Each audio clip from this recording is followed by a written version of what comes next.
You know, when I make these videos talking about nature of women and the consequences of marriage in the West, by West I mean countries like the United States, Canada, Western parts of Western Europe, a lot of women think that I am misogynist or I hate women or that I'm anti-women. Nothing honestly could be further from the truth.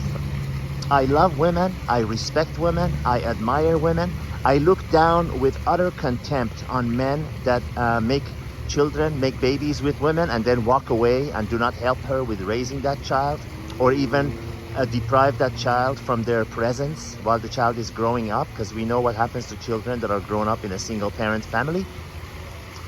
But for anyone who has for some reason concluded that I am against women, you could not be further from the truth. Listen, stating the nature of women and how they operate from the cave days, for lack of a better phrase available to use, it's not hating women. We cannot help. We as men cannot help the way we are hardwired, and you as women cannot help the way you are hardwired. To deny that is denying that there is gravity.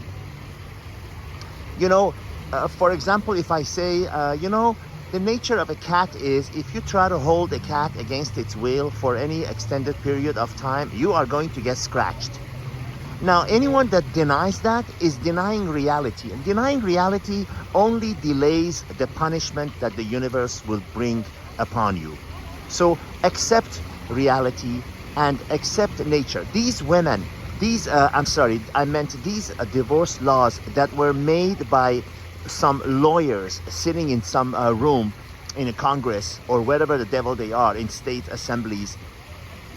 These laws are unfair. Women in the West will need to come to terms with that and accept it. Listen, if there is a man and a woman that get married and she's paying equal expenses, she's paying half of the mortgage for a long period of time, and she's sharing the expenses of the house, and they're both helping raising their children, and the guy wants to leave or she wants to leave, doesn't matter.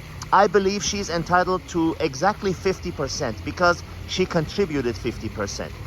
But if a millionaire goes and marries a hairdresser and after 2 years they get a divorce and the judge says, well, you have to pay her for the rest of her life to the lifestyle that she was used to in those 2 years that you were married.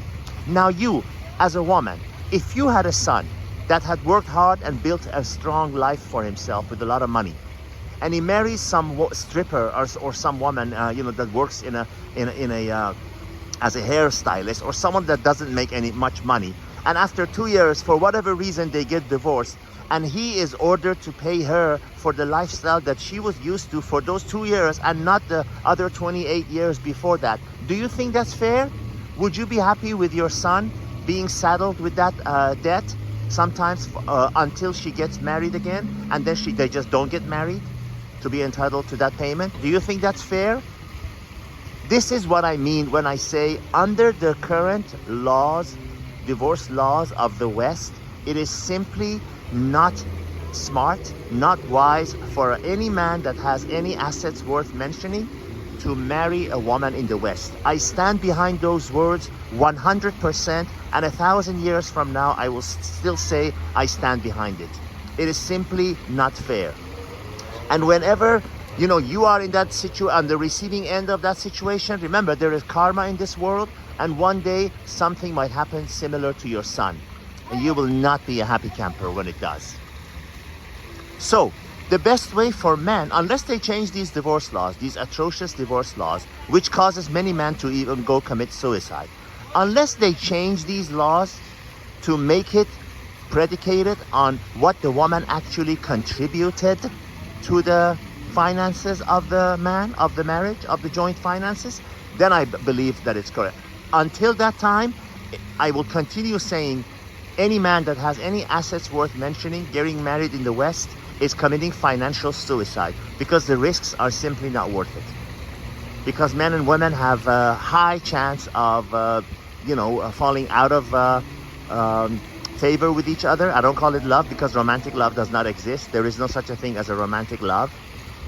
It sits right there with unicorns and mermaids. But if Unless they change those laws, I would continue advising not marrying in the West, unless you're a masochist. And then you deserve it. Like Tiger Woods, he deserves every penny he had to pay, not because that woman was right, but because he was stupid enough to get married. All the best till the next video.